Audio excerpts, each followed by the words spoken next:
துபாயோட airport மூடி கிடக்குது. மொத்தமா இப்படி மூடி இருக்கிறதுக்கு என்ன காரணம்? மறுபடியும் ஏன் மூடி இருக்காங்க அப்படின்னு பார்க்கும்போது, ஈரான் துபாய் மேல திங்கட்கிழமை அதிகாலையில மிசைல் அட்டாக், அதுவும் துபாய் ஏர்போர்ட் மேல.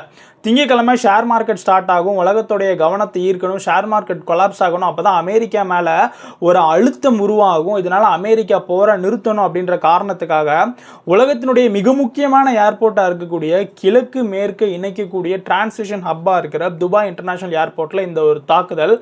இதனால ஒட்டுமொத்தமா ஏர்போர்ட்டையே மூடிட்டாங்க மறுபடியும். துபாயில் 19 இந்தியர்களை கைது பண்ணியிருக்காங்க. இந்த மாதிரி விஷயங்கள்லாம் நடந்துகிட்டு இருக்கும்போது ஏதோ மிகப்பெரிய அளவில் துபாய் மேலே தாக்குதல் நடக்கிற மாதிரியும், காசா பாலஸ்தீனில் நடந்ததில்ல அந்த அட்டாக்கை துபாயில் நடக்கிற மாதிரி சித்தரித்து அதுக்கு செயற்கையான ஆடியோவை போட்டு பயங்கரமான சத்தத்தோட ஏஐ ஜென்ரேட்டட் வீடியோவெல்லாம் கிரியேட் பண்ணி ஈரான் அரசாங்கத்துக்கு ஆதரவாக பேசி அப்படின்னு பல கேட்டகரியில் 19 இந்தியர்களை துபாய் அரசாங்கம் கைது பண்ணியிருக்கு. ஒட்டுமொத்தமாக 35 பேர் கைது பண்ணப்பட்டிருக்காங்க. அதில் பாகிஸ்தானி, பங்களாதேஷ், இந்தியன்ஸ் அப்படின்னு.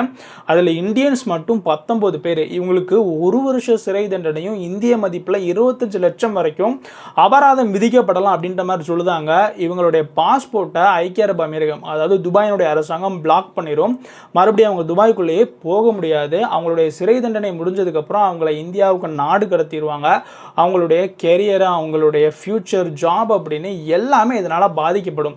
தவறான விஷயங்களை பரப்பக்கூடாது அப்படின்றதுக்காக தான் துபாயினுடைய அரசாங்கம் இப்பேற்பட்ட ஒரு நடவடிக்கையை எடுத்திருக்கு. இது சம்பந்தமான உங்கள் கருத்துக்களை கமெண்ட்ல சொல்லுங்க. நம்ம ஓஹோ தமிழ் சேனலை சப்ஸ்கிரைப் பண்ண பார்க்குறவங்க சப்ஸ்கிரைப் பண்ணிக்கிட்டுங்க. ஓஹோ அப்படியா? ஆமாடி.